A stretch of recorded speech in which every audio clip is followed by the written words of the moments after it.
Hey everybody, welcome to a Wacky Weekend Lite, the Arty show without Arty, although I'm sure he's with us in spirit, if not some other form as well. I hope you're all well. Don't really have anything planned today. A little topic Joyce suggested. It's been kind of a crazy day today. I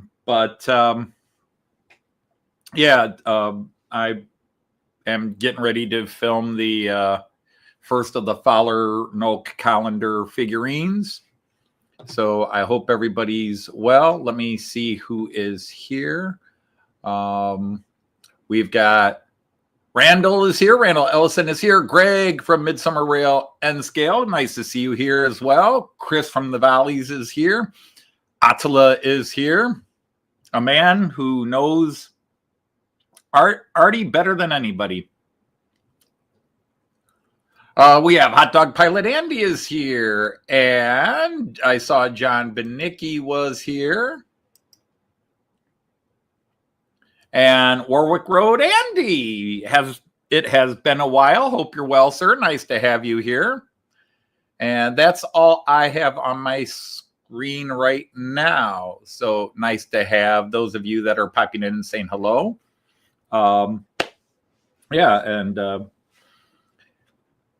It's obviously been just a crazy week with videos, and now trying to get set up to do you can see in the background there, the Fowler and Noak Advent calendar reveals.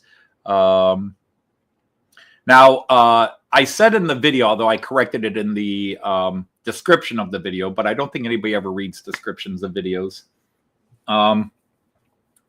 But that it's actually Noak has two Advent calendars this year. They have the Christmas one, which is this sort of random surprise. You don't know what you're going to get in it. And then they released an Advent calendar, and they're calling it an Advent calendar. It has 24 figures in it, but it is specifically themed.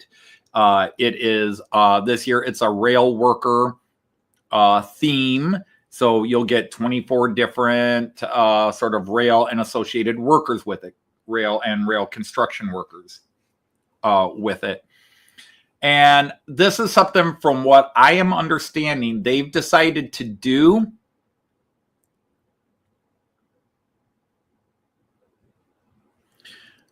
Well, we'll talk about that in a little bit, Arty.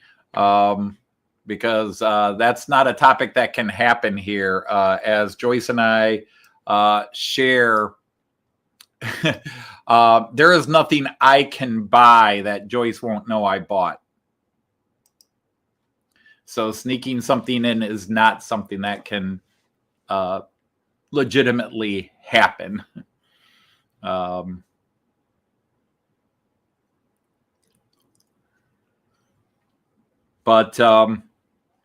Anyhow, so from what I understand, this is going to be a theme that Noak is going to try this year, and if it works, they'll try it again, which is they're going to do two Advent calendars, but one, they're going to do a theme that's obvious, because some people do complain. It's when you buy an Advent calendar, you shouldn't be thinking, well, I need all these characters and they better give them to me. It's a take what you get approach. But I know over on the German side of things, a lot of Germans like, I got a bunch of figures I can't use. It was a waste of my time and money, and I'm not going to buy the Advent calendar anymore. And of course, you have to do that in the German language, and usually threaten to invade Poland afterwards. Yeah, it definitely is something that they look like they're going to try, and like, we're going to throw this theme out there and see how it does. And I know a few people have bought the themed one. I wasn't going to. I'm going for the surprises, even if I get a lot of what to me was kind of useless figures. It's the fun. It's the fun, and you can always trade them with people, send them to people, give them to people, and go from there. Well, unfortunately, John Benicki, that's kind of what happens in history when the Germans get pissed. They invade Poland.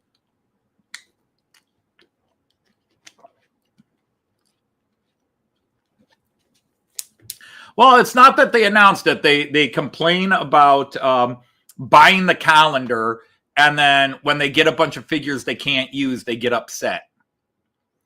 And it's kind of, I don't want to say it's the world we live in, because it's not the world we live in, but within this hobby and within some parts of the Western society, we're too damn spoiled in a lot of things.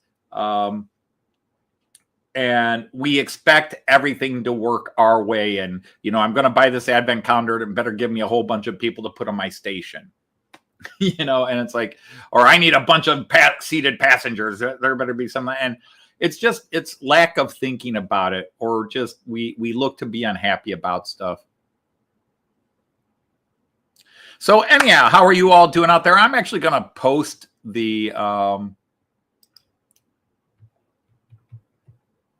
link here, and if anybody wants to come up and join me, feel free to come up and join me, because the only topic I had that I thought was a good one Joyce suggested was, and we'll see if we get more people in here tonight. But do any of you do you celebrate Christmas? If you celebrate Christmas, do you put up a Christmas tree? And if you put up a Christmas tree, do you put a train around your Christmas tree? We do. We run, actually, it's right here. We used to get one of those El Cheapo sets from Toys R Us. It's basically like a G scale, but it's real cheap and not accurate to G scale. Just a big plastic thing for $29.99 and then $39.99. We used to run it with the plastic track that formed a circle, and we used to get those. And then Joyce one year said, could we get a real train? I was into my trains by now. Could we get a real train on the layout? So we got the Christmas locomotive. And I may be biased, but this is the best Christmas locomotive I have seen for HO scale. The Märklin Class 01, Merry Christmas on one side, Frohe Weihnachten on the other. The Santa Claus was added by me. My daughter gave that to me, and I added them as in the trade. But this is by far the sharpest and coolest looking HO scale Christmas train. No offense to all the beautiful Coke Christmas trains and everything else, but this is in a league of its own, in my opinion, of course. And so do you do that? All right, so you put up 38 local Christmas trees. That's all right. Randall is here. I'm going to pop Randall up on the stage. Hey, Anthony. Randall, you're up here now. Welcome in. Yep, I'm here. And you actually, because the one table you often run your layout on has a Christmas tree on it. It has two of them. Two of them. So there you go. Yep. So two of them. So you run two Christmas tree. You run a train around two Christmas trees. That's right. And they stay up all year round. So yeah, they are up all year round. the only thing is it's 28 degrees outside, so it's a little bit chilly to be out there running trains right now. To be out there right now. Yeah, we are. I think we are lower than 28. I will check. And for those that don't know, the front porch where the layout's at, it's open. It's technically, how do I want to say this? It's semi-enclosed, I guess you want to call it that. Gotcha. It is, but it isn't. That's what I was trying to say. Yeah, it's 24. It's 24 Fahrenheit here, so that's about -3 in Celsius, -4 in Celsius, I think. And the wind chill is 17 below, or 17. So I'm just trying to open something up I forgot to open up earlier, so don't mind me. I'm just ignoring you all. It's just been a day where I'm just too distracted to be allowed to be in charge of anything, even an internet chat room live stream. But hey, and I found my truck. What's that? I said, and I found my Dodge truck. Ah, okay. You got your Dodge truck. Okay. Mm-hmm. So yeah, hang on a second. Let me, I'm trying to get different chats open so I can see what's Oh, going it's good. on. Don't worry about it. Because on my StreamYard, I can't see anything. Ah, there we go. There's a couple of nice ones. Hey, I see Marty's train shed is here. Yeah, it's 92 degrees Fahrenheit. Nope, I'll take the 24 over 92 any day of the year. Well, I shouldn't say that. In the summer, I can handle the cold a whole lot better than I can handle the heat. absolutely. I'd rather be cold than hot. I can put on another shirt, another coat. Mhm. There's only so far you can strip down Yep. when it's hot. I can't stand the heat and humidity. I don't mind it being a bit hot in the 80s, upper 20s Celsius, low to mid 80s Fahrenheit. But once it hits 90s and high humidity, I'm just forget it. I won't go outside. Hey, Mel's is here. Hi, Mel's. Great to see you here. So you got the Dodge bus, a couple of Dodge trucks. It's a Dodge show. This one's actually a Ford. But... Attila says, naked is great. It saves on doing laundry. Yeah, the one definitely looks like a Ford now that I see the front end. Attila says, naked is great. Saves one doing laundry. Well, it saves you from doing your laundry, but depending on how neat you are, other people might have to do their laundry. AC is pumping in the shed here. Won't be turned off until Easter. Isn't that, all my life I've understood how the seasons are reversed down under, as we say, but it always just, air conditioner's on until, nope, our heat is on until Easter. And usually later. I don't know when we turn the heat off. I'm at 11 Celsius there. Well, that's not bad. That's a heck of a lot warmer it is here since we are negative Celsius, -3, -4 Celsius. Sorry, munching on a cookie.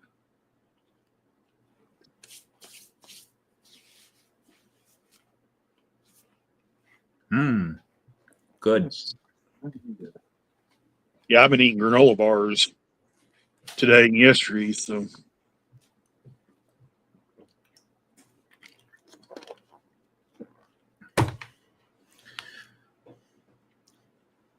You have to be over here in this house to get one.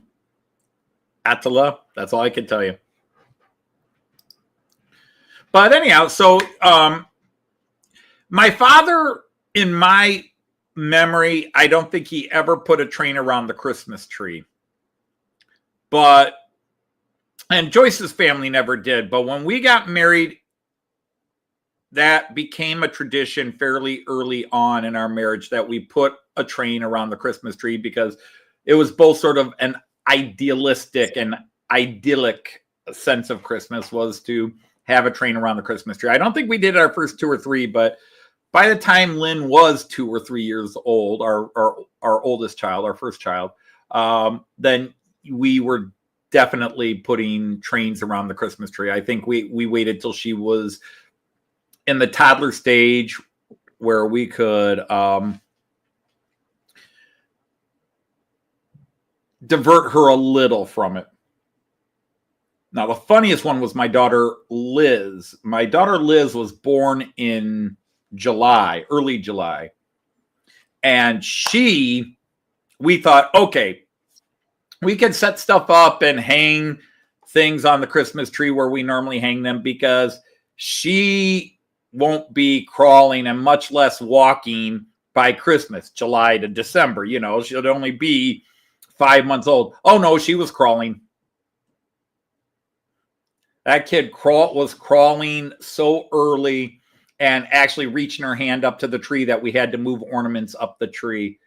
It was amazing. And she was a very early walker, too. I don't think it was too far after Christmas that she was already trying to stand up, crawling over the couch and standing up. She was something else.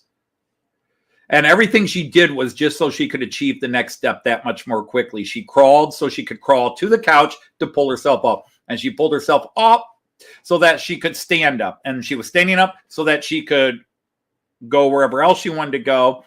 And that was just so she could get a big running jump so she could run and jump on the couch, crawl up the couch and crawl. Literally, she was a curtain climber, crawling up everything to get as high as she could. She was a crawler. And then she sadly, probably influenced by her dad.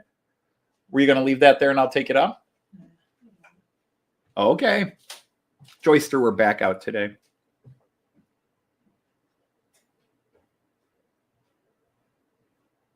Well, I hope Joyce gets feeling better. Yep, she just goes from one thing to another.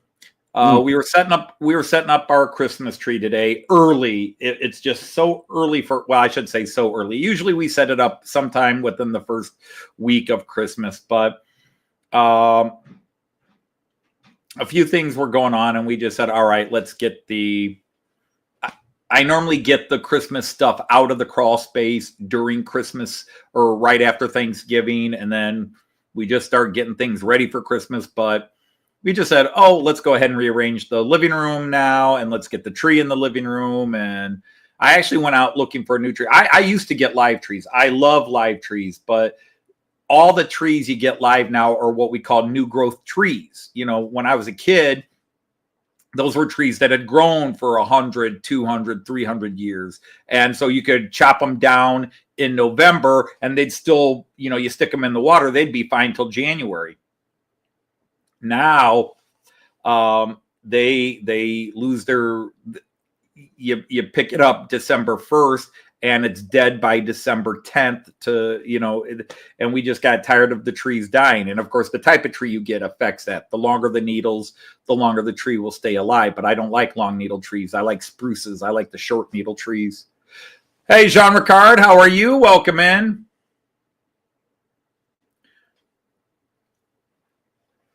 So I picked St. Andrew's Day. Well, I didn't know it was St. Andrew's Day, but yay for St. Andrews. And obviously it's got, hey, Christopher Sakuradensha is here. Hello, my friend. Glad to have you guys here. So again, the little topic I've been babbling on, and I will post it again if anybody wants to stick their face on screen and say hello, is the only topic I came up with today, and actually Joyce came up with it, not me, was if you celebrate Christmas and put up a Christmas tree, do you put a train around the Christmas tree? We do. And we now do an American HO one that I was showing a little bit earlier, the American Class 01 Christmas logo, which I just think is the sharpest, most stylish logo you have that you can have going around the tree. And then we have the Christmas cars. We get the yearly American Christmas cars. So I'll take this one out of the box now, but this is the 2024. We didn't get last year's because last year was a chemical tanker, and then they painted it gold to make it look like, to make it kind of look like Christmas, golden Christmas ornaments, and I just thought it was ugly. And Joyce and I both looked at it and said, no. So this is the 2024 Christmas car. And the rest are in a box over there that I have to get out, but I got to finish getting the tree up and decorated before I put the train around. And then we run the train around the tree, and Cayenne loves the Christmas train around the tree. So what is the Roku ICE3 like? I don't know. I didn't even know Roku made an ICE3. They made an ICE1 last year, which I thought was brilliant, but they didn't make it in 3-rail version. They only made it in 2-rail. That is one of the things. That is a wish list of mine. I would like American to make the ICE1 and the ICE2 the same way they make the ICE3 and ICE4. So to redo them, but with a different type of connecting system, the pin connecting system, and the newer decoders with the newer functions. I would really like to see. So Roku finally did it. Roku put one out last year, lots of functions and really gorgeous, but they didn't do it in 3-rail, and it really aggravates me that usually when they do a big fancy train, they do it in 2-rail and 3-rail. And they didn't. They only did it in 2-rail.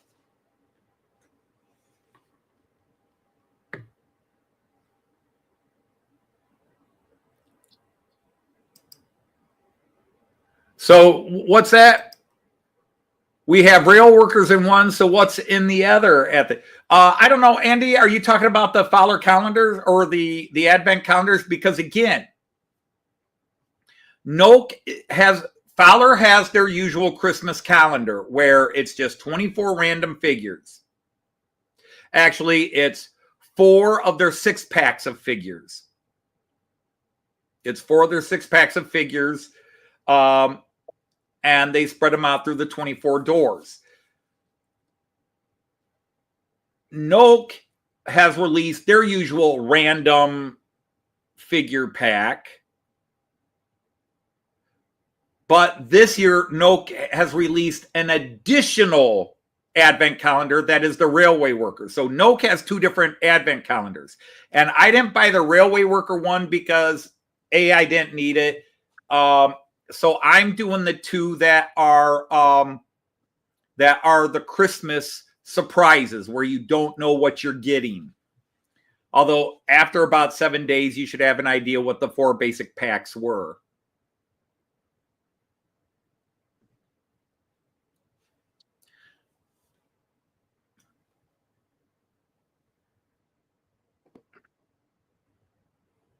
So that's the big thing. There are Noke has 2 different calendars. In fact, I will kind of show you this. It'll take me just a second to get there, so bear with me.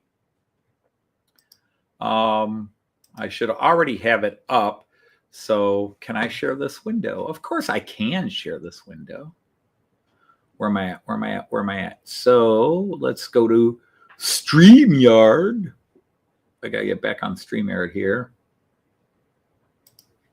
And then I got to do present, share screen, share a window, and that's the window I'm going to share. I'm just waiting for it to show up now. Okay, so in the StreamYard, you can now see in this window, and I'm just going to go solo here. How can I get that? There we go. All right, so here you can see the Fowler car. So there's N scale, and so here's the Fowler HO right here. And I will, I can't really zoom that in here. If I were on my other system, I could zoom it in. Let me get rid of the comment there.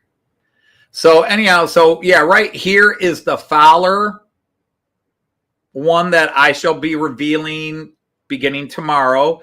And then right below it is the new Noch one, the NOCH one right here, Noch. And then next to it, here's the new decorative advent calendar right or left of the tracks, which is a bunch of railway workers and probably some little accessories with it. But that is also a new advent calendar, which they're calling the decorative one. And you could technically get it, but it's not the same. So this one is, and this is what we think they're going to be doing. I've heard from a couple of people that are connected to people who are connected to Noke that Noke is thinking of doing this as a yearly thing. In other words, they will do their reveal, their surprise calendar figures, but then they will also do a themed calendar where you know ahead of time what you're getting, and then you can buy both or one or the other. But you can see if you look at the price, the themed one is more expensive. Now, even though that's $41.99, which is about 44 American dollars, when you click on these, like the one that's $38.99, you can see that it actually goes down quite a bit in price. Because they have the manufactured suggested retail price, then their own price, and then their discount price. And then if you join their club, it's a little cheaper. So, whoops, you guys don't want to see that. I am just bouncing everything because I am bouncing way too many screens here. So You're on that one now. So let's stop sharing. Maybe that will help. There we go. Now we're back. This is the problem. I've got too many, when I'm doing StreamYards, I've got too many things I am looking at. Oh, hello, Scott Rails. How are you? Welcome in. So what are you working on there, Randall? I see an Athearn blue box or something. Yeah, swap some couplers out. Oh, we're swapping couplers. Yeah. Couple swapping. No, we won't go there. But we could, and it would be funny if we did.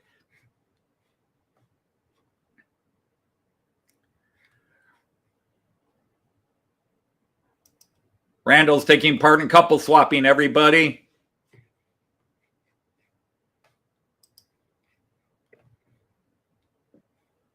Thankfully, I didn't have to need my screwdrivers to do this. Well, I say for this one I won't, but I probably would. I probably would with these two right here. Wonder why the chat is acting up here. It's weird.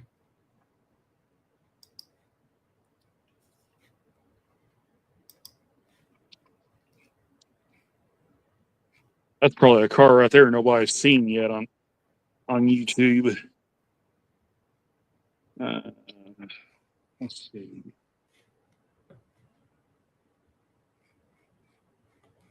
Oh, okay.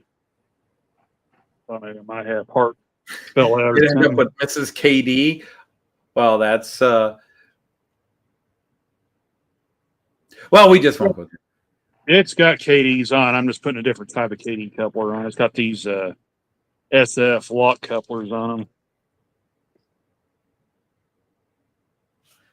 I'm just going to swap them out for regular 58. Sorry, my StreamYard is having issues today, and I'm that's talking all right. to myself while I work on it. That's all right. Hey, Kyle, how are you? Welcome in. So the question to all of you as you're just coming in is, do you celebrate Christmas? And if so, do you put a train around your tree? That's our theme today. If you celebrate Christmas, do you put a train around? Do you put a tree up? And if you put a tree up, do you put the train around? Do you have a Christmas train? Obviously, not everybody celebrates Christmas. In fact, most of the world does not celebrate Christmas.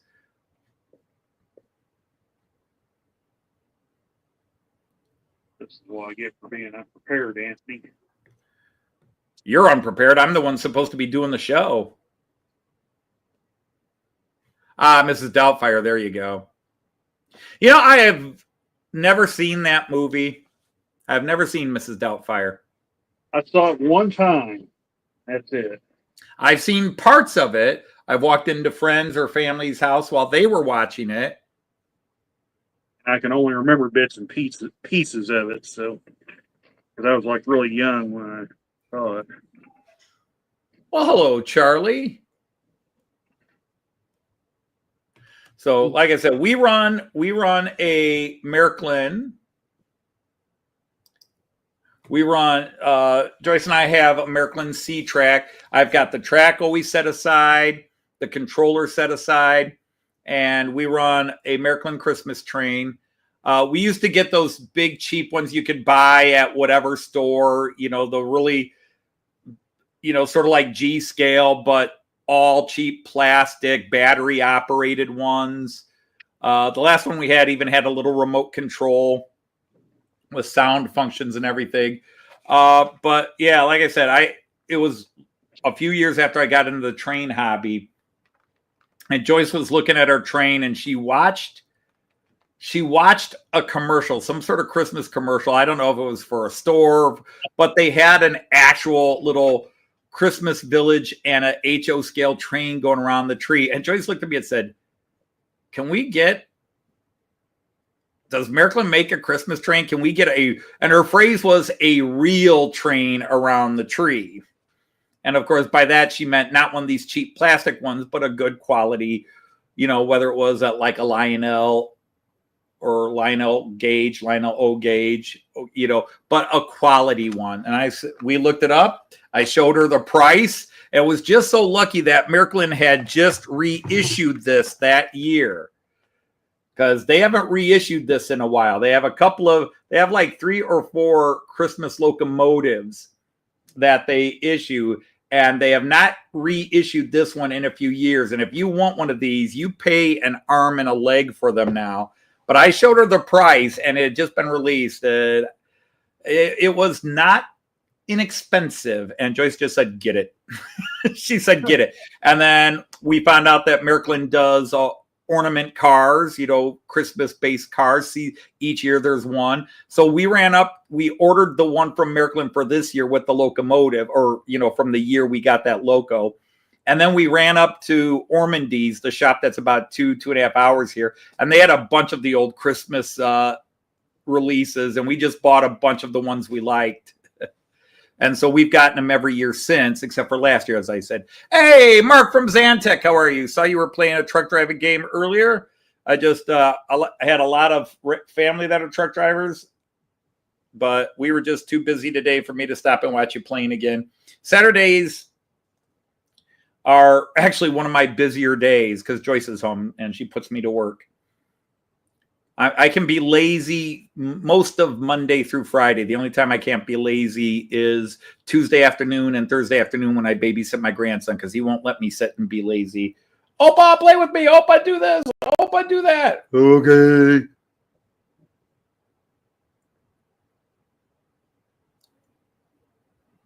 Oh, you always had a Christmas tree and no train. Last few years, no Christmas tree, as the cats used to climb. Yeah. Even our 2 evil cats here have not really messed with the tree. They've messed with the train, but not the tree. They've knocked the train over a few times. All right, so we have coming up to join our duo and make it a trio we have Mark from Zantec. Hello, Mark. You're on the air. Hello there. How are you doing, Auntie? All right? And happy Thanksgiving for Thursday. Thank you. Yep. Thanksgiving. Actually, that was another issue. We did not have our normal Thanksgiving. We normally always get the whole family together, but unfortunately my son and his wife, my son had his wisdom teeth pulled on Wednesday. Brilliant schedule for your son.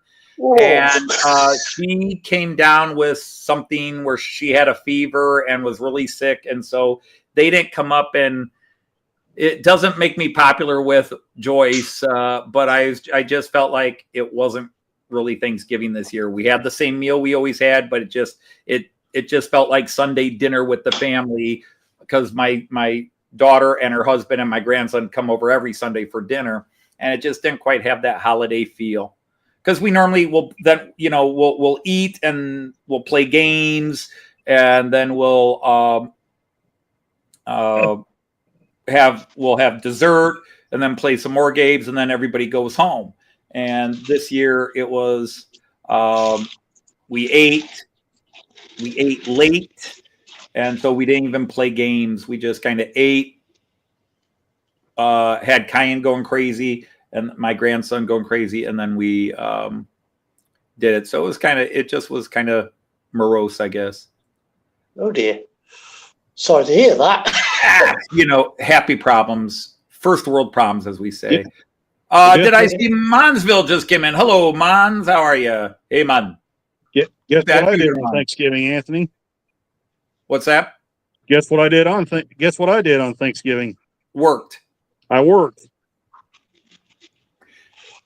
Joyce and I have been there, done that. 12-hour yard shift, and I was quite glad of that, because that's holiday pay. Oh, dear. Oh, well, that's good. That's the holiday pay. The pay is good. No, Joyce and I obviously as teachers we didn't work Thanksgiving because we had the day off. But Joyce and I both had many jobs where we had to work Thanksgiving, and worse, we had to work Black Fridays. That was kind of one interesting thing. I didn't work yesterday, and so far I haven't worked today. That could all change, obviously, but they like to run you up to the top of the board and then leave you sit there for days on end. And it makes it really hard to plan anything. You were 18. I like this. John Benicki sharing a funny story here. When I was 18, my parents asked what I wanted for Christmas. Told them $1 million, a Corvette, and a blonde. I got $1 million in play money, a Barbie doll, and a model of a Corvette. Yeah.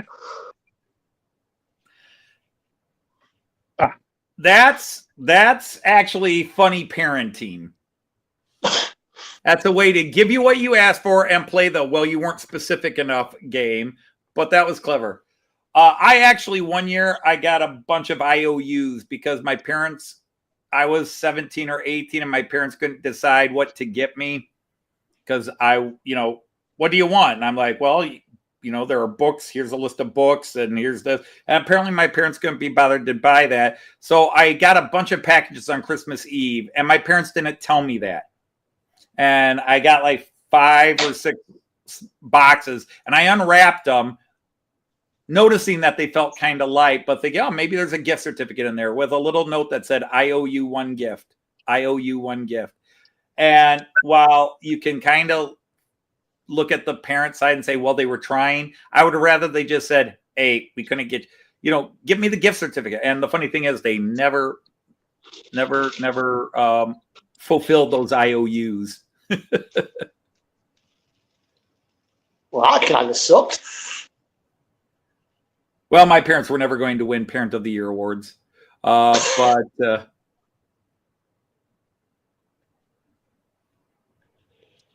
I just thought I'd show you something a little bit new on my layout. Okay, we can see what's going on there. Hang on, I got to do this the right way. For some reason, I'm just being dull with StreamYard today.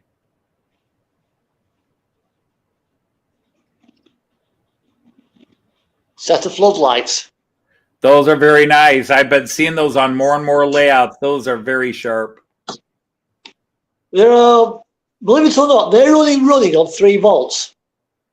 But they've got the resistor in for 12 volt.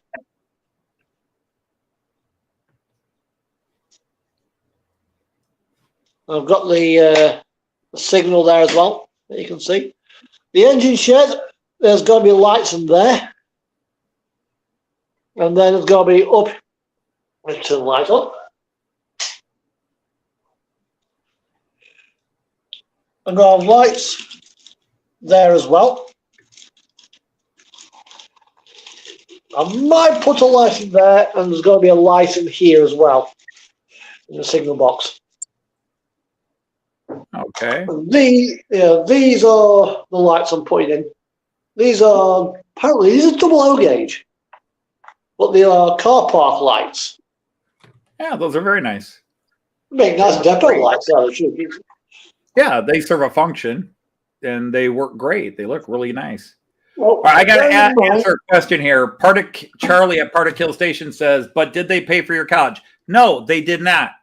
I actually had free college because of scholarships to start, but I went to West Point, the United States Military Academy. But then when I decided to leave West Point, I basically had already forfeited all my scholarships. So I worked and paid my own way through college. I paid my own way through my high school. My parents, I think the last time my parents paid for anything for me was I was maybe 15 or 16. After that, I had to buy my own clothes. In fact, by 17, I was paying my dad rent and loaning my dad money that I dare not ask back for. However, the idea of loaning money means that he intended to give it you back. Did he? No. My dad did not give the money back. And if I asked for it, the only thing, because I went to a private high school, Charlie, I didn't want to go to the high school that my older sisters went to. I wanted to get away from the neighborhood, so I paid my way through a Jesuit high school. That's one way to do it, I suppose. I've also got this coming on as well. In the UK, I think you call them a public school. Yeah, which is kind of a misterm, because public schools are for private people. Right. Yet state schools are public. And state schools are what we call public schools. Yep. I've got this being built as well. It's not finished yet. When this is done, it's going to be the access to this area here. Okay. So if I get, so you can imagine like with the big rig coming down there. Well, he's definitely going to need more road. Otherwise, he's going to have a hard time. Yeah. Well, the idea of this is just basically an access road. I'm planning as well. This is an old tunnel portal entrance. Mm-hmm. So that'll be going there. I'm planning to put a couple of LEDs inside there, which will go through there, and then obviously into this lot here. So I put the floodlights on. Okay. I'll have lights down here as well. Got station to light up in the meantime. And I'm just letting me 31 just mosey its way around.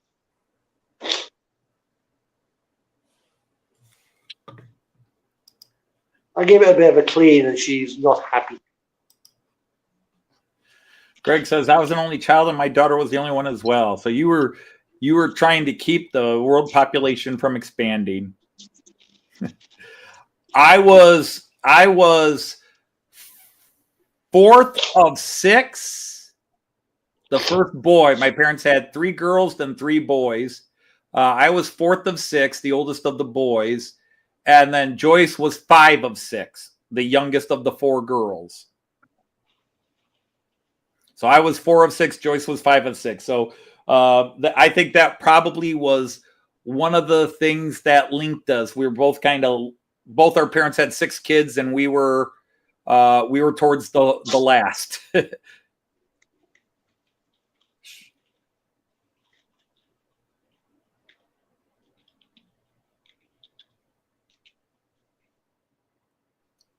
But yeah, things can just work out that way, of course, Greg. You never know. And the funny thing is, when Joyce and I got married, we both figured, we'll have 4 or 5 kids. We'll see. And then at 2, we were like, well, maybe we should be done. And then we had a third, and then said we're definitely done. What, you mean you're not going to have 6? No. There are times I think Joyce looked back when she was still at an age where she could have had more kids, where I think deep down, if finances would allowed, she would have liked one more, because she did miss having kids. She is a worker. She is not a stay-at-home mom, but she definitely is a mom. She loved being a mom, and I think once the kids all hit an age where they didn't need mom anymore, I think it kind of bothered her. And I think there's a time where she might have happily had one more and said, let's try for one more. But by the time that period would have come along, steps had been taken to not have any more kids. Monsville, my second daughter might agree with you, because we have 3 kids and my second daughter is the middle child. And yes, she has all the symptoms of what we'd call middle child syndrome. Oh, shoot.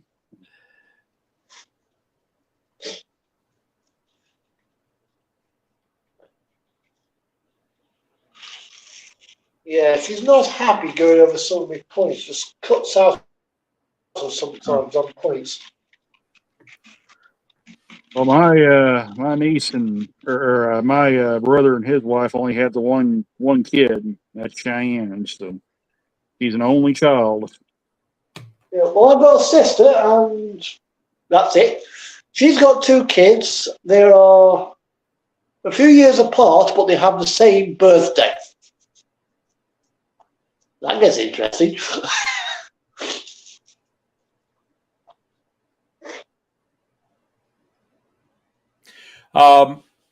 Yeah. Now, the thing is, my grandson, he's the only anything. He's an only child. He's the only grandchild. And I don't know if he's ever going to have a sibling. And the only other person, that might be having kids is my son and his wife. And I don't think they're planning on kids for a couple of years. So poor Kyan, he is on his own. He has no cousins remotely his age. He has no cousins because my son is not planning on having kids for a few years yet. And my other daughter is not going to have kids. And my daughter, she's been hemming and hawing about having a second because it's a health hazard for her to have kids. But she finally had Kyan, and she would like to have more kids, but it's also a bit of she's an at risk when she gets pregnant.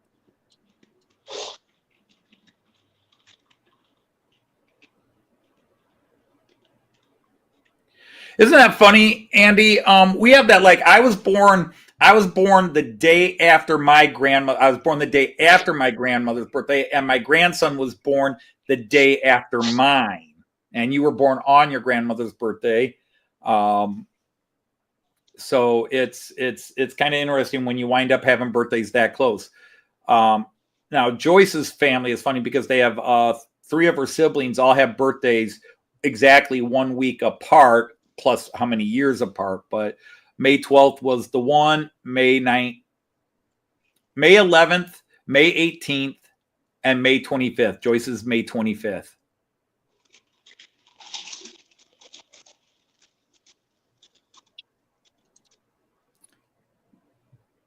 Now, my family was on there. We had birthdays in consecutive months. I and one of my sisters were born in December. My brother was born in January. I had a sister born in February, a sister born in March, and a brother born in April. So apparently my mom was fertile pretty much any time of the year. Because my mom had several other pregnancies that did not go term for various reasons. Well, me and my brother, we were both born in February. He likes about 2 weeks of being 6 years older than I am. Okay. So I'm 40, he's 46. So. Wow, 4 birthdays in 1 week. And then Cheyenne being July. Oh, I have my son and my younger daughter are 3 years and 6 hours apart. 3 years, 6 hours. She was born at 11 o'clock on July 5th, July 6th, 1992. She was born 11 o'clock at night, July 6th. God, why do I keep saying 5th? She's July 6th, and he was born at 5 a.m. July 7th, 3 years later. So 3 years and 6 hours. Now, my grandson was supposed to be born on my birthday, but the labor did not go as planned, and he wound up waiting a day. I guess he didn't want to share a birthday. He waited.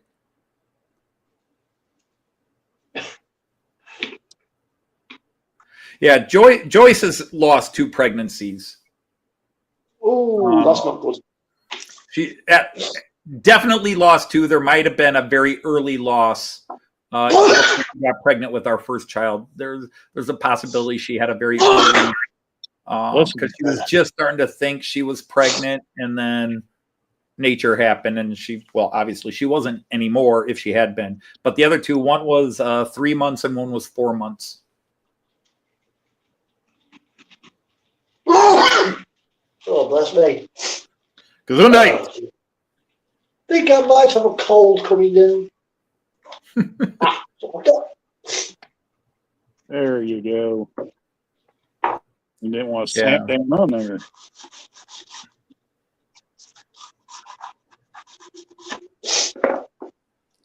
Yeah, so Joyce had miscarriages at about 12 to 13 weeks, and then another about 15, 16 weeks.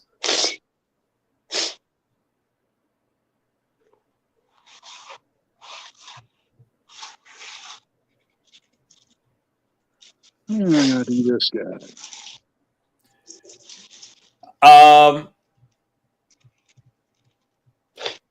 Nothing is special about the first week of October, but apparently where you're going at is that,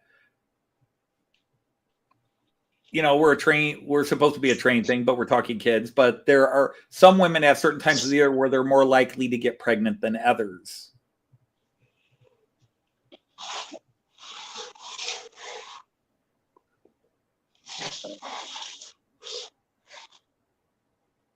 Wait, I'll get the right screwdriver for that one.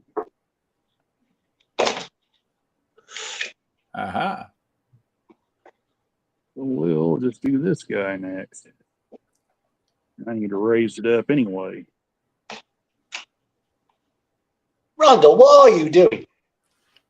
Swapping out couplers on some of these freight cars, getting ready for the Christmas display, December 5th. So, ooh, you're running short on time there. yes, I am. I got back the day before yesterday from Kansas. And then I worked Thanksgiving night. So, yeah, the clock is ticking. We'll say that.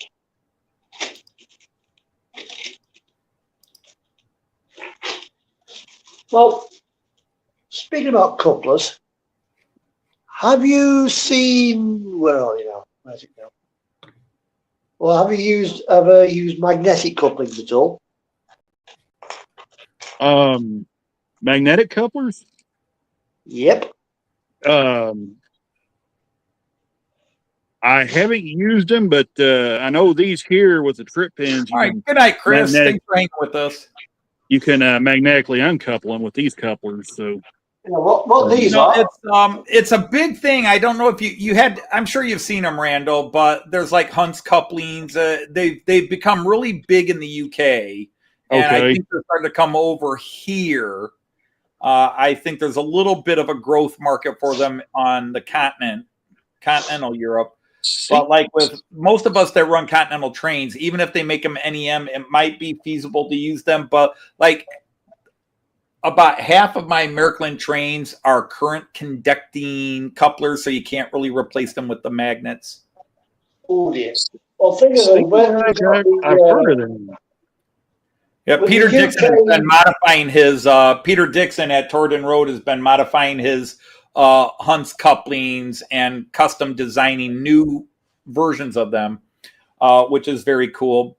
Although on his first video, because he just did a follow-up video yesterday or the day before, on the follow-up video, I made a comment on the first video, and he just kind of, even from the internet, I could see him raising his eyebrow at me. I just said, I actually said, hey, I avoided making a lot of potentially inappropriate jokes about how his couplings respond when they see each other, because it is rather suggestive.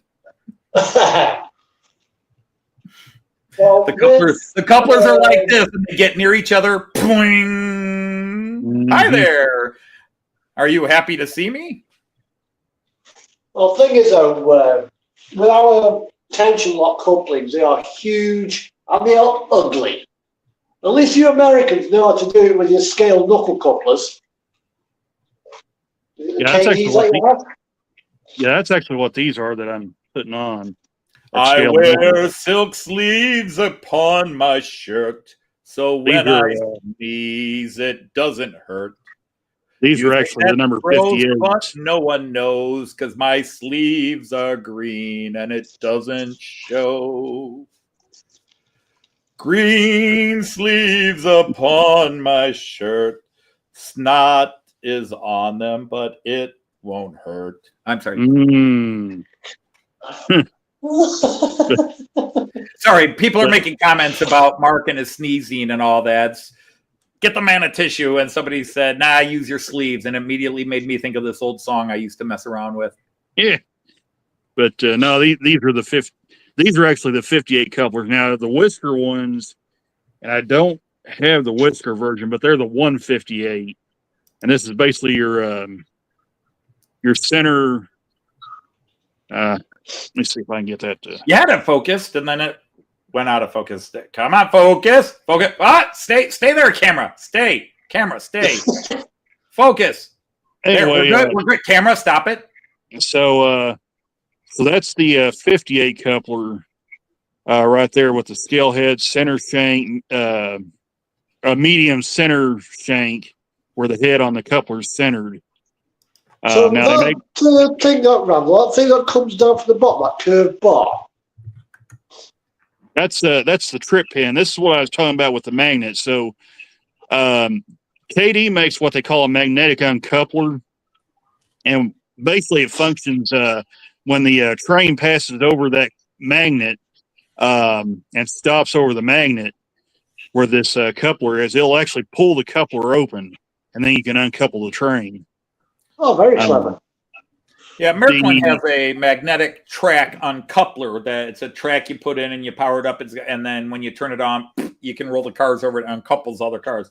But yeah, Merklin has a really, and along with Roco, and that they have variations of similar type couplings, and you could take them off and put in the Hunt couplings or whoever else is making the magnetic couplings. But in many cases, like my ICE 3s, actually, none of my ICEs could you do the magnetic couplings with because none of those have NEMS sockets. But maybe a little hard, maybe a little hard to see. But right there's the spring that goes with the. Very hard to see. Focus. My phone is not happy right now, so. Well, it's a small object and it's trying to decide what to focus on. Anyhow, Mark, Charlie from Partikill wants to know: is your layout end gauge? Yeah, it is. Sorry. Mark at Xantech. Yes, it is. Yeah, it's engaged with a very troublesome 31 at the moment. It's not behaving itself.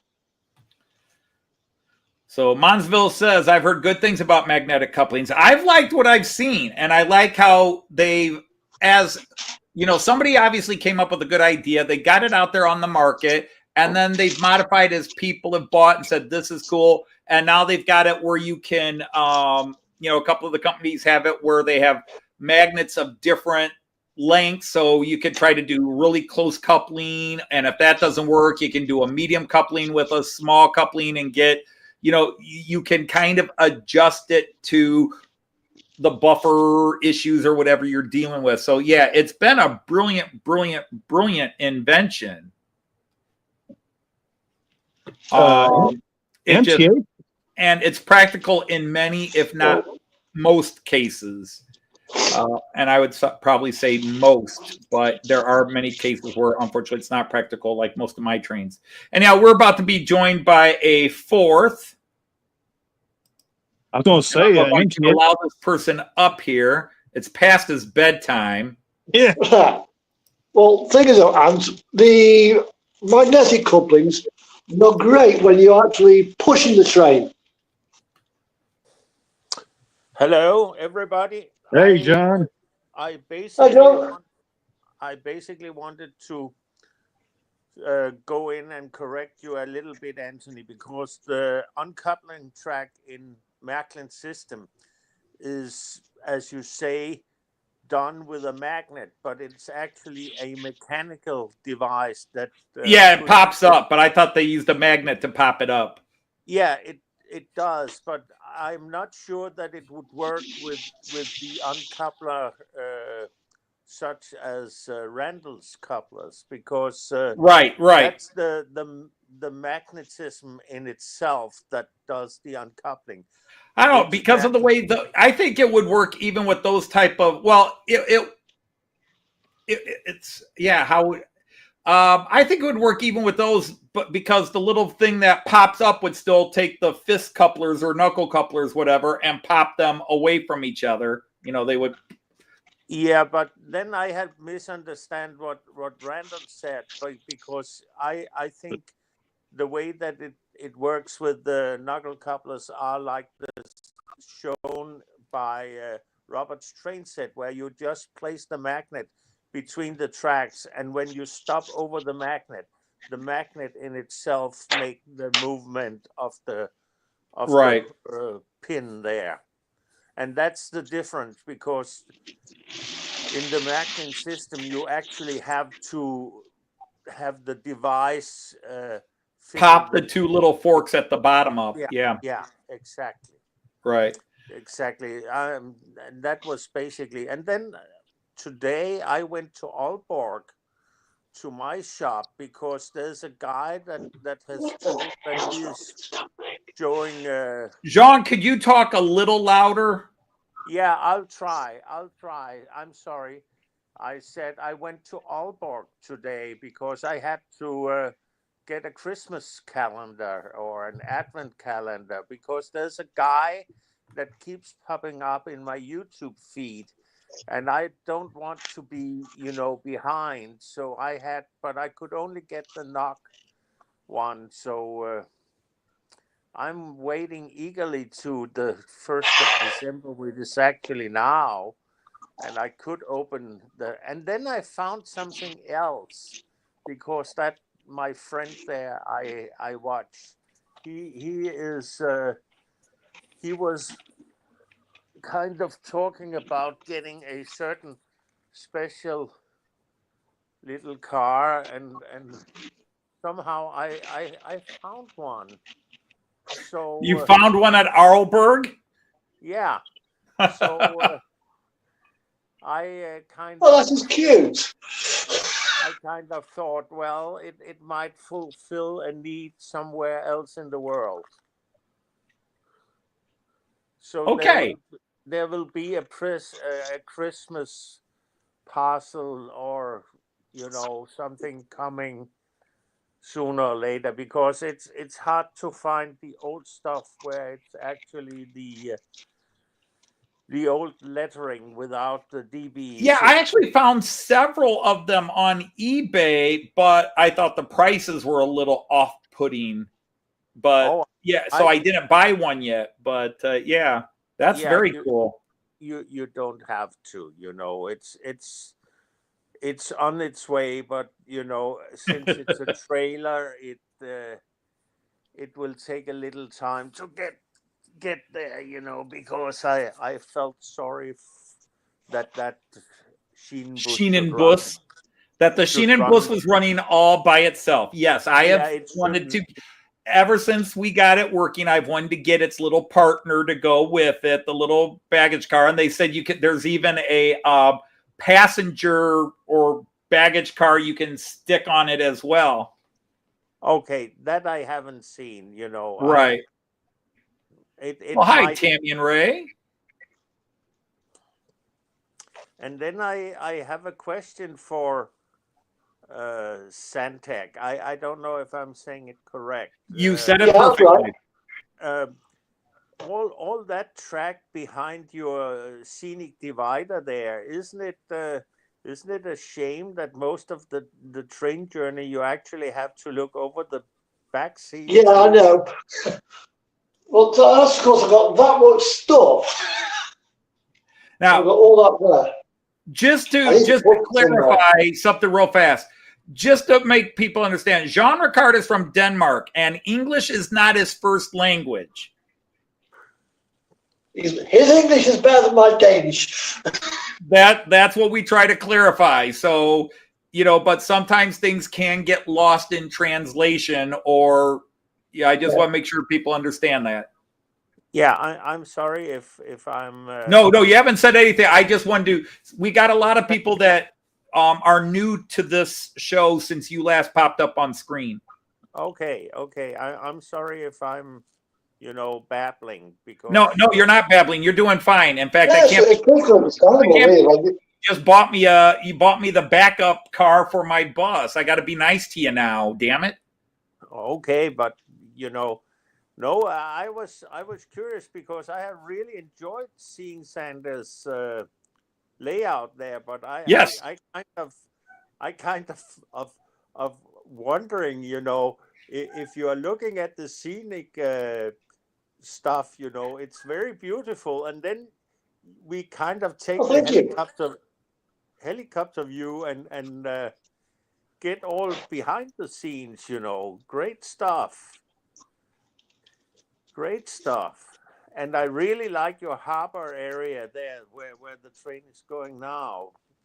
It's a very beautiful layout. Well, that's me depot scene. I've got these 3 switches here, Jan, Yeah. are for the actual tracks. Okay. So if I That's quite heavy duty. It looks almost like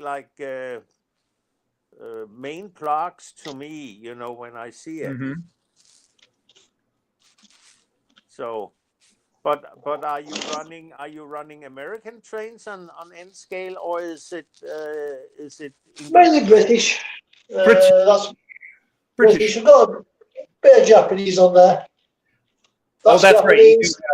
You do have the one or at least 2 Japanese. That's right. Yeah, that's Japanese. Okay. My friend I've got a few of these are Japanese as well. Guy. Okay. He's a British guy. Most of the stock. Yeah, most of the stock is UK outline. Yeah. Hey, Mark, I got to ask you a question about this then. Since you run a couple of Japanese trains, have you ever gotten any bark back from, any clap from people? They're like, hey, you're British. Why aren't you running British trains? Or are you running up British trains? Somebody give you. I get the old one like, that's a bit weird. I was like, what's that?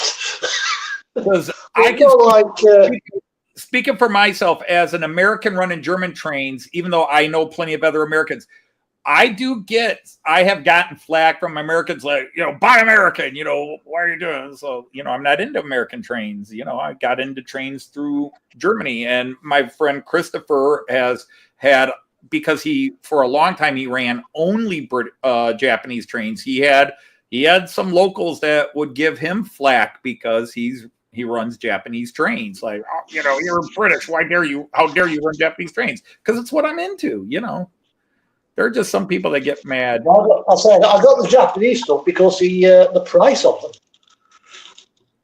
them. All right, that's a clever phrase. We get it all here. Dave from Scott Rails. I'd love to get a bullet train, but nothing runs on time on my layout, so he can't get one. Well, put it this way: Japanese make the Germans lazy. Yeah. This 31 was about £150. That was less than 70. Okay. So I got like £60 and £150. Standard. There's not really any contest, is it? And that came from Japan on eBay, brand new. Can you zoom in a little bit? Well, hang on. I'll enlarge him for a second there. Okay, thank you. Oh, they are beautiful, both of them. Oh, those are cool. Yeah. There's an engine Aurora Miniatures did that I would have really liked to have had. It's not an American train. I can't remember what it is. I don't know if it's a Chinese style engine or what, but it's really cool looking. And Anthony, look, Santa is running it correctly with the Steuerwagen first. Jean Ricard, don't take advantage of me having to be nice to you, because I may have to be nice to you, but strange mechanical events can happen, like you accidentally losing your internet or connection to the live stream. Horrible, horrible things could happen. So you got to be careful. Okay. I'll try to be nice. This one here is He'll try. Yeah, Dane's trying to be nice is that they only take one axe swing through your skull. There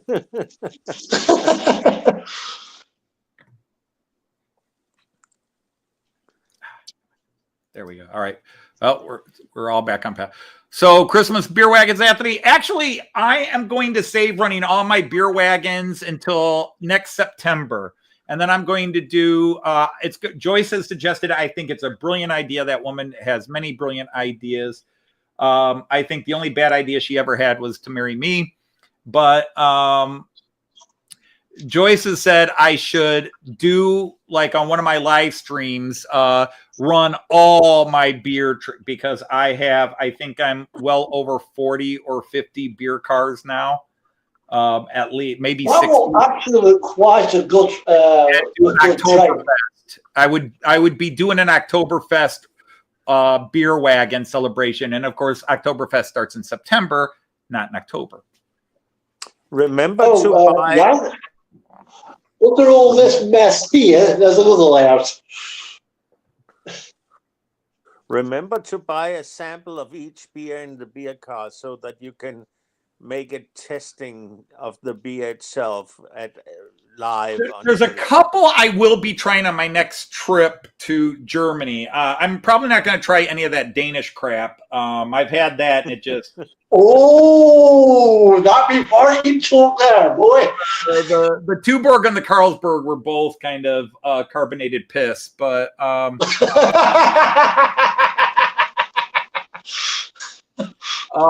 but yeah, I mean, I've got to try a Spaten's now. I don't think I've had a Paulaner's, and I know I haven't had a Spaten's. I might have had a Paulaner one of my times in Bavaria. I don't remember. I'll have to go look at some pictures or videos and see. But the Spaten, I know I've never had a Spaten's, and I've got so many of those. I've got so many beer wagons from Herb that say Spaten's on it that I'm going to have a Spaten's. But we're not going to be in the South. Our trip to Germany in June, the whole 4 weeks we're in Germany, will be in the north or even in Denmark, if they'll let me in across the border after my comment on their beer. No, I really do have to try their beer in their country, because what I've had is imported, and imported, you never know what happens. Even when it was sent from Denmark to here, it gets warmed up a bit, then it's cold again on the plane over, and then it gets warmed up. So that might have caused it to be a little skanky, as we say. Well, the Carlsberg that we get in the UK, it's made by the Carlsberg company, which brewed in the UK. Yeah, it probably tastes like refined cat piss. But it was. I went to Liverpool. I'm a Liverpool Reds football fan. And for years and years and years in my teenage years, 20s and into my 30s, Liverpool was sponsored by Carlsberg. They had the jerseys with the Carlsberg logo across. So I've always wanted to try a Carlsberg just for my Liverpool roots. And we had one in a pub in Liverpool. And I thought, this is it. I'm in Liverpool. Carlsberg beer, the beer of the Liverpool Reds. And it was awful.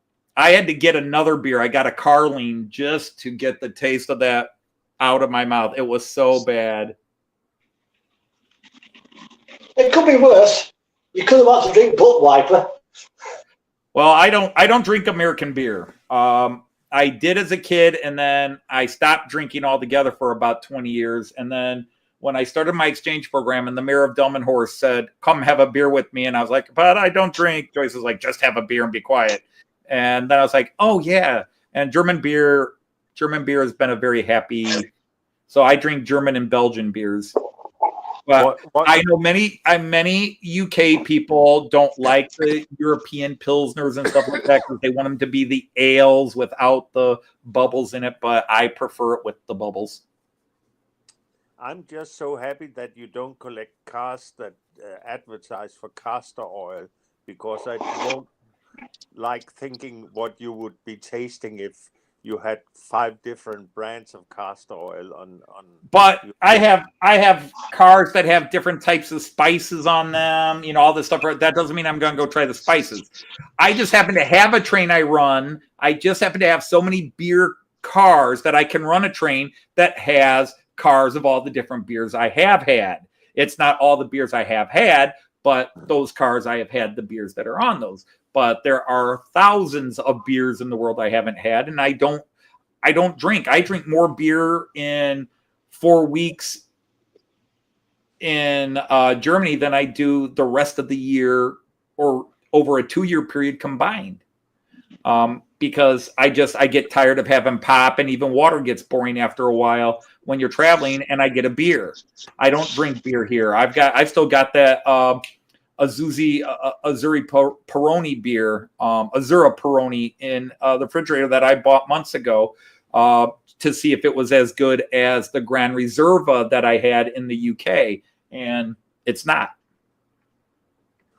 No, of course not. If you keep saving everything for months and months on, it eventually turns bad. You know, you have to drink it while it's new, while it's drinkable. Yeah, so like I said, when I get to Denmark, we'll have to try a Tuborg and a Carlsberg properly and see. Yeah. The more fun part, Sean, will be trying to get Joyce to try the Carlsberg again, because she hated it worse than I did. Joyce is going to be the one, but you'll be nice with her. You'll if I don't like it again, you'll give me all kinds of grief. And Joyce says, I didn't like it either, and you'll be like, that's okay, Joyce. Of course. I'm tired of this double standard that just because somebody has breasts, they get away with stuff from you, Jean Ricard. It's not because of that. It's because she's the sensible of you two. She's the sensible of. Oh, that's why I've been married to her for 37 years. And you've met her for 3 days. And at least, you know, she should have a medal for that. A medal, I say, or an award, you know, but maybe, or maybe it's just the difference is you talk to me. You phone me and video chat with me while she's at work. You don't talk to her. You might get to say hello to her if you're talking to me when she's home. She might give you a flyby, hello, Jean, but you don't talk to her. She doesn't do a live stream. So you don't know how crazy that woman might be off of the camera, because you get to see me. Well, I met both of you in Hamburg, and she seemed a very reasonable woman to me. You know?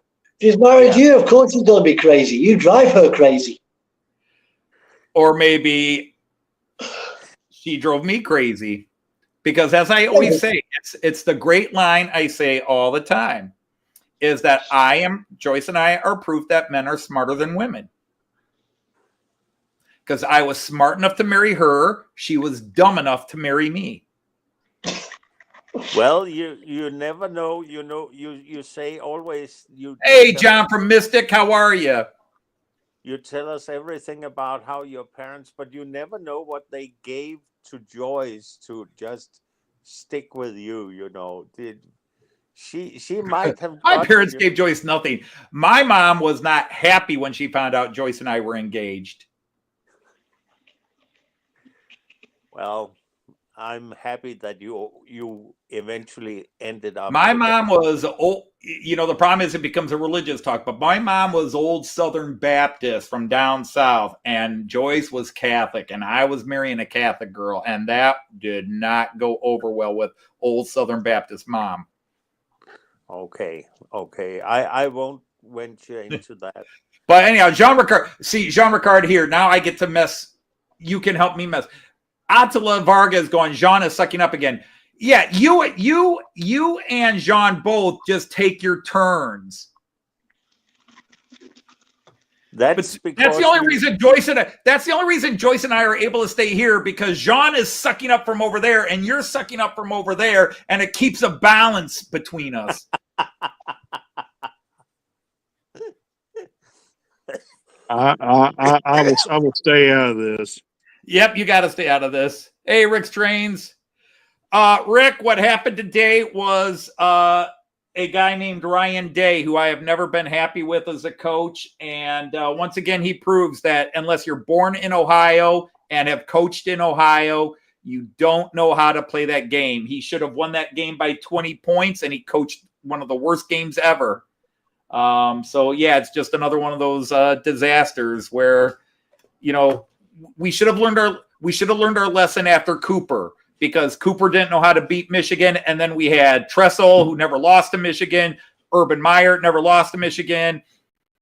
And then we turn around and hire another guy not from Ohio, and he can't beat Michigan. Well, he's beaten them once. But, yeah, it was – I turned the game off at halftime. Even when it was tied, I said they're going to lose because you could just already see it. He was so tight coaching, and instead of using the amazing group of wide receivers and his quarterback and passing across the middle, well, we're going to prove how tough we are and just run the ball because we got to prove we're tougher. No, your talent is your wide receivers against their back seven. And instead, no, we're going to ignore our wide receivers and we're just going to run the ball and run the ball. Not only are we going to run the ball, we're going to run these delayed stretch plays wide so that the defense, which is already stacked against the run, can tackle the guy for a loss.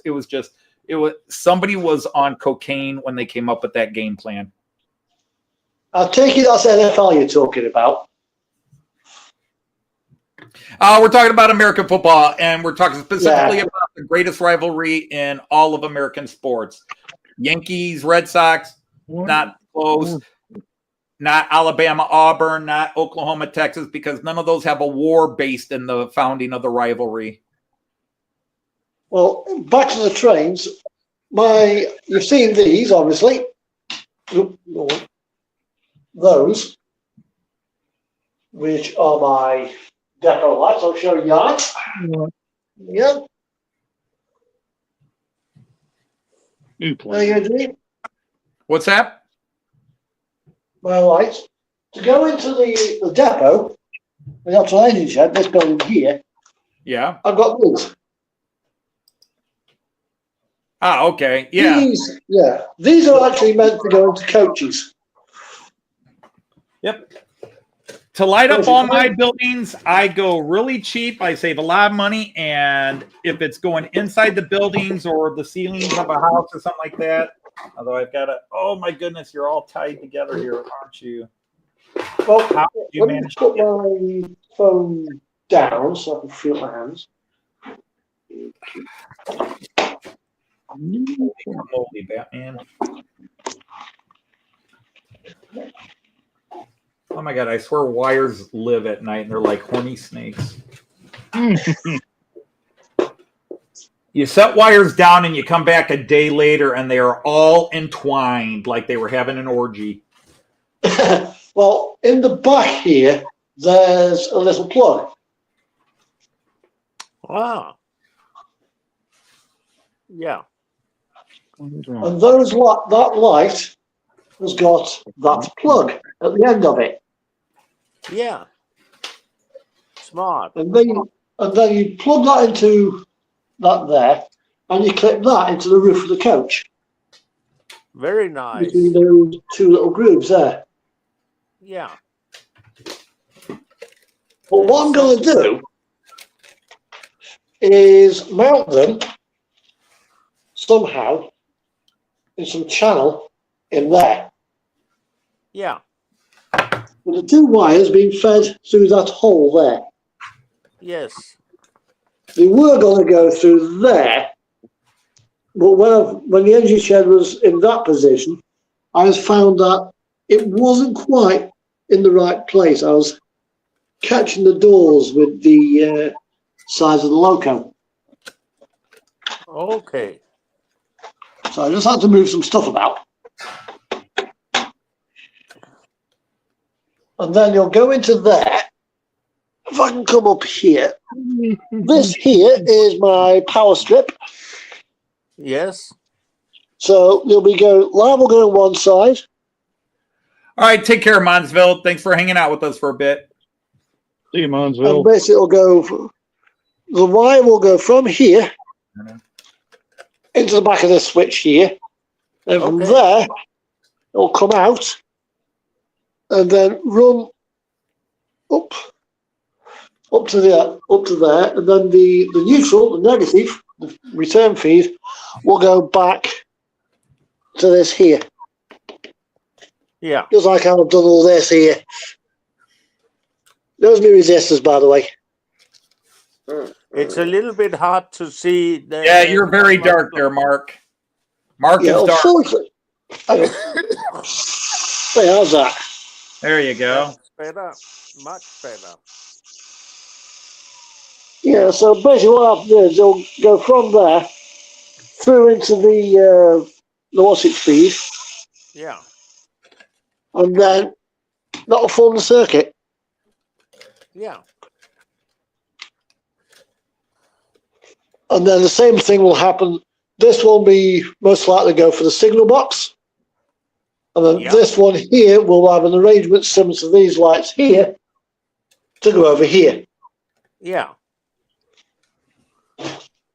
where these will be located. Two are going to get located there, and one will probably get located there. What I don't want to have them aligned is that they cast a hard shadow onto the back scene. yeah. So at night time, that will kind of ruin the effect. Sorry, I Turn didn't the get. lamps off. Yep. Okay, well, we're going to shrink this back down because I am going to start winding this up. It is going on 9:30, and I do have to film a video and get it out yet tonight. Oh, crud. Okay. Well, Okay. Whoops. There we go. Accidentally did that. But anyhow, what I use for lights are these. And you get, let's see, this is 33 feet, and I bought this for a couple of years ago. I bought it for $6. It's 33 feet.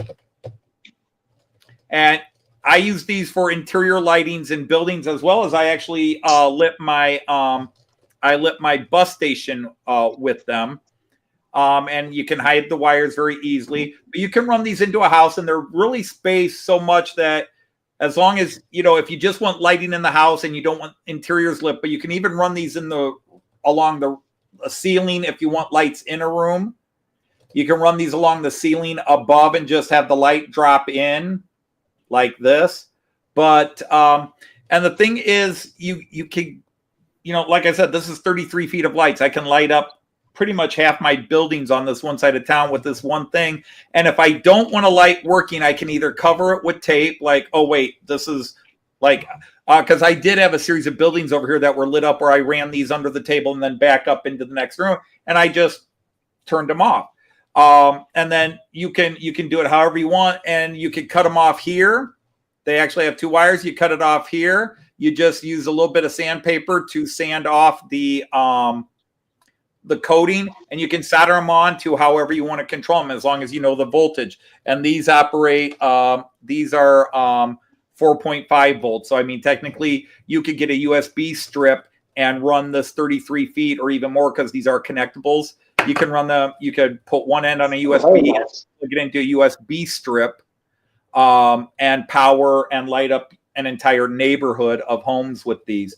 It takes a little bit of work, but it's a heck of a lot cheaper. If you're modeling on a budget, these make great building lights, and you can't use them as street lights. But like I said, my bus station lights are these, and I just up in the canopy, I have the wires, and these are down. And my train station, it's these kind of lights, and I just drilled holes when I was scratch building it. I just drilled small holes, pushed these through, put some electrical tape behind it to hold it in place. Oh, that'd be ideal, because I can hang them in the canopy here.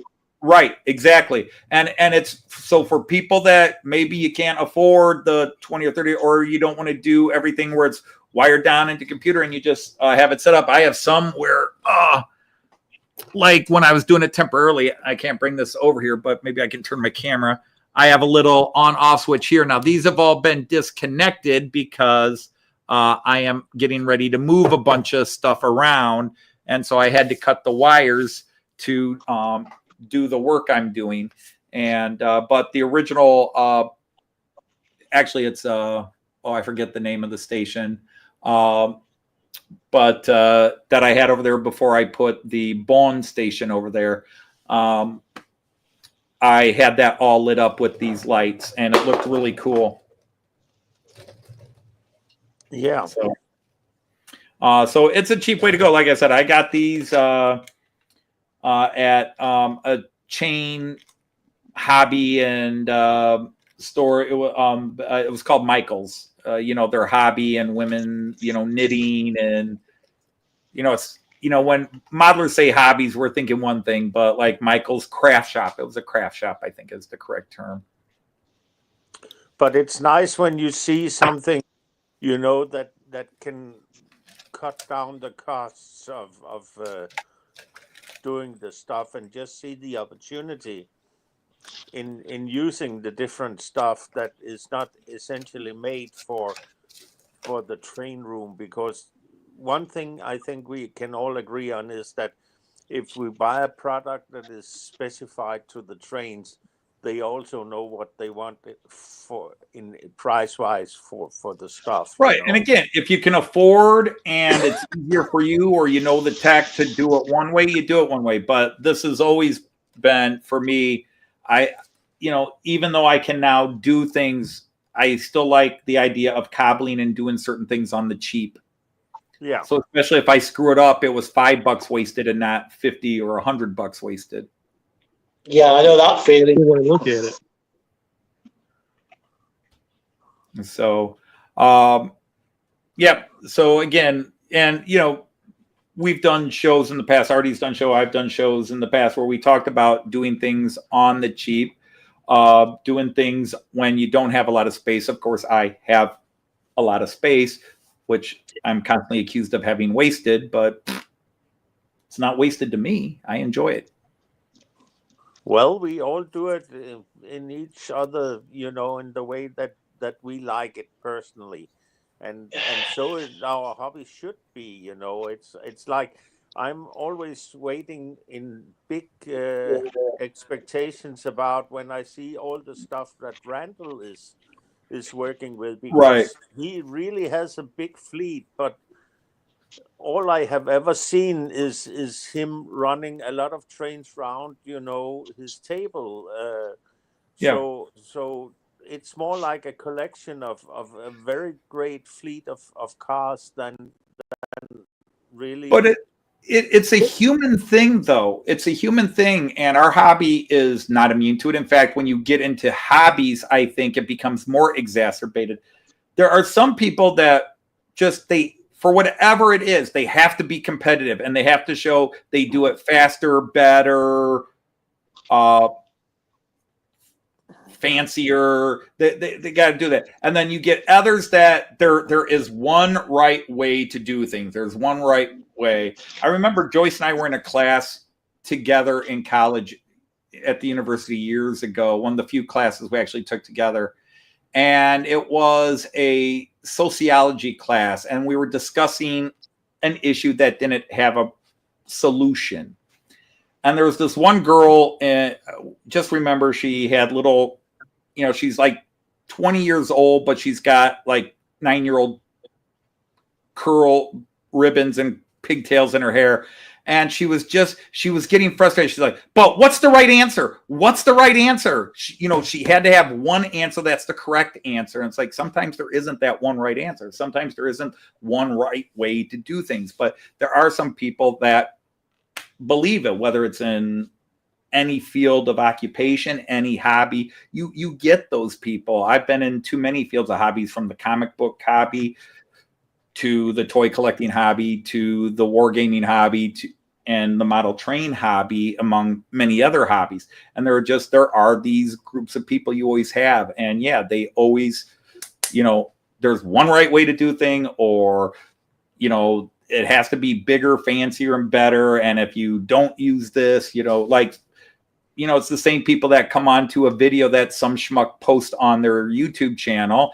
Like, look, hey, I'm in my basement, I'm in my loft, but I'm filming this. And they come in and say, you need better lighting. You need this. How could I even watch this video if you don't have all this? Well, yeah, obviously these things can be important, but how unprofessional of you. Well, that's just it. We're not professionals. No, but I don't hope it was considered a criticism when I. No. I was criticizing the people that you were kind of looking at, saying you meet these people and you got to ignore them, and you're right. But I love being watching a show like this where there's so much diversity that, like, we see the N scale and we see Sanders explaining of how he's doing the interior lighting, and we see Randall doing the coupling issues with his cars, and you're sitting there babbling about all your experiences with your layout, and I really like it because it's so diverse, so that you get so many aspects of the hobby. With this hobby, there is no right way or wrong way to do things, because you can have 1 million people doing the same layout, and it'll all be completely different. Yeah. Mm-hmm. And as I always say, it comes down to what draws me is to people that are just having fun without saying, you have to, the people that just aren't judgmental, it's just, I'm here to have fun. I'm here to do my thing. You're there to do your thing. And it's not about how big the layout is. I'm lucky. I have the space. I have a rather large table. But again, I do get those criticisms of people who say, God, if I had that much space, I sure as hell wouldn't have wasted it the way you do. Okay, so sorry. What am I supposed to do? Trade spaces with you? Well, that would be interesting. Ain't happening.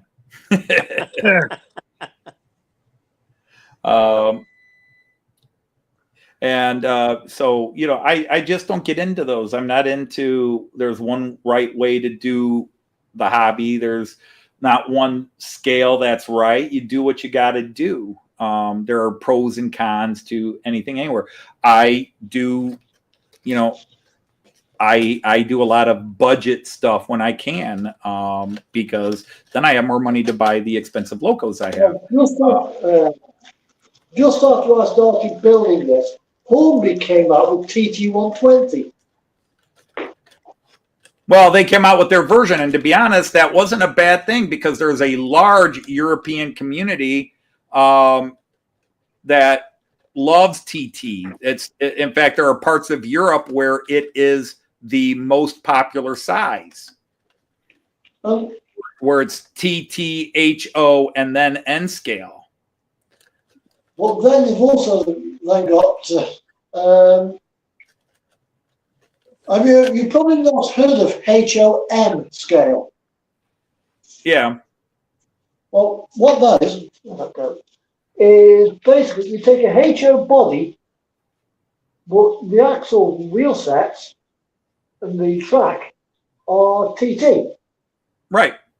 Yeah, because it signifies different types of narrow gauge trains where they tend to have the larger cars, but had to put a different wheel set on them. So you have, just like you have 009 and you have 030 and so HON, HOE, blah, blah, blah.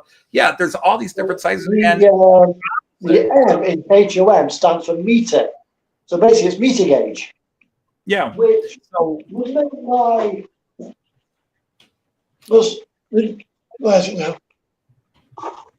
This here is not a Shinkansen. It's a local, like the Japanese local services, which runs on 1067 millimeter gauge, which 1067 millimeter, and basically it's about that much length of my thumb wider than meter gauge. So by putting that, or say if that was a HO model, putting that on TT120 track would make it more or less in HO gauge to try and get 67 millimeters difference. I mean, it's tiny. It's less than the distance of the thumb of a figure standing on the platform. It's not even going to be noticeable. Right. Whereas this here looks like it's on 4-foot track. Right. Because our N gauge is 1:148.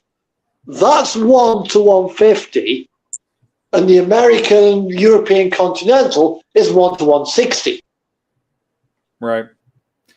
But yeah, and that's the problem when you have these different And 1 to scales. 160 is closer to Where countries do different ratios for the product. At least the tracks are the same, but yeah, 1 to 148, 1 to 150, 1 to 160, and you kind of wish everybody would get their heads together and do it at the same. But the pro of N scale is that people that want to run multiple nationalities, whether they want to run Japanese trains next to their American trains, next to their German and UK trains, N scales is the scale to do it because they're all available in N scale. In HO scale, it's very hard to get Japanese trains. You can get them, but it's very difficult. And also, if you want to run UK stock, you have to run 00 scale, which does look out of proportion with your HO stock. But we're going to change gears. Start wrapping this up. But Canadian Locomotive Logistics is talking about if you don't do a good job. But there's a difference between saying there's one way to do it or doing a right job. Track work is important. Obviously, if you don't do good track work, your trains aren't going to run properly and you're going to have to redo it. But there's more than one way to lay your track, and whether you lay it on cork bed or solid bed or foam bed, whether you use easy track or go more realistic, this type of track, blah, blah, blah, that's where the issue is when people start saying, no, you have to use code 83. No, you have to use code 55. No, you have to do, you have to use this.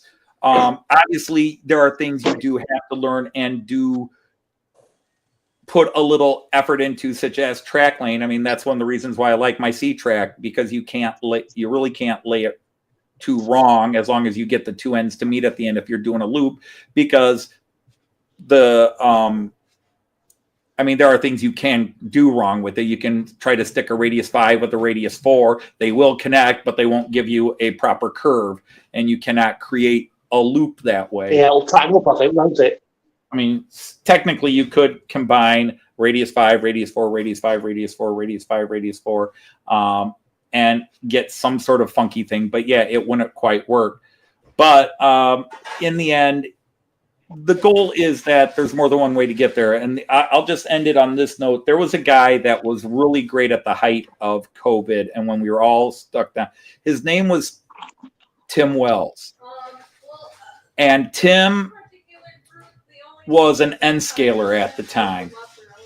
And Tim would scratch build everything. And he had this beautiful stuff he built. And he would do live streams where he would start building, and all the Hooray Henrys and the know-it-all Nicks would be, wait, why are you doing it that way? Why are you doing it? And they would start going because it wasn't the way. But every time, and I would just sit back, I'd even type in at times because I knew Tim and I knew how it worked. When the project was done, it looked more realistic than anything, and it worked fine. But during the entire process, all these guys saying, well, I wouldn't have done it that way. I would have done this first. It's like, it didn't matter how you would have done it. It's how he does it. And when he gets it done, it looks great and it runs well. Yeah, and one of the guys in the Modern Railway Club. The process is more important than the end result, or the process and the end result both have to be done a certain way. Yeah, it's like these here, are domestic light fittings. Yeah. There's one there in the wall. Yeah, that's all they are. He says, oh, you don't want to use those, they're for 240 volts. I'm like, yeah. And this is a huge, great, big, thick, 1.5 inch thick piece of timber. I can't put a switch through that, so I have to do it this way. Mm-hmm. And it worked. Yeah, and if it works, it works. And in the end, that's what matters. It might not be as pretty as some people's. It might not be as high-techy or whatever as others. But there's more than one, the old adage, there's more than one way to skin a cat. Now, why would you skin a cat? I don't know. Yeah, I have cats. The cats will skin me. Well, that would be another hour of me ranting about cats. But anyhow, I do need to wrap this up because I do need to get some work done. So I'm going to have to. Okay, well, I will see you next week then, Ant. See you next week, Randall. Everybody, have a great week. Yeah, and the same to all of you. Have a great week. I won't promise being back anytime soon because I won't promise letting you in. thank you, Anthony. Good night. All right. Good night, everybody. Good night. Take care. Good night. Take care. Bye bye. December Ciao. 5th, West Plains Mall Road Christmas display coming If up. I'm anywhere near it, I'll be there. See you guys. Take care. Bye now.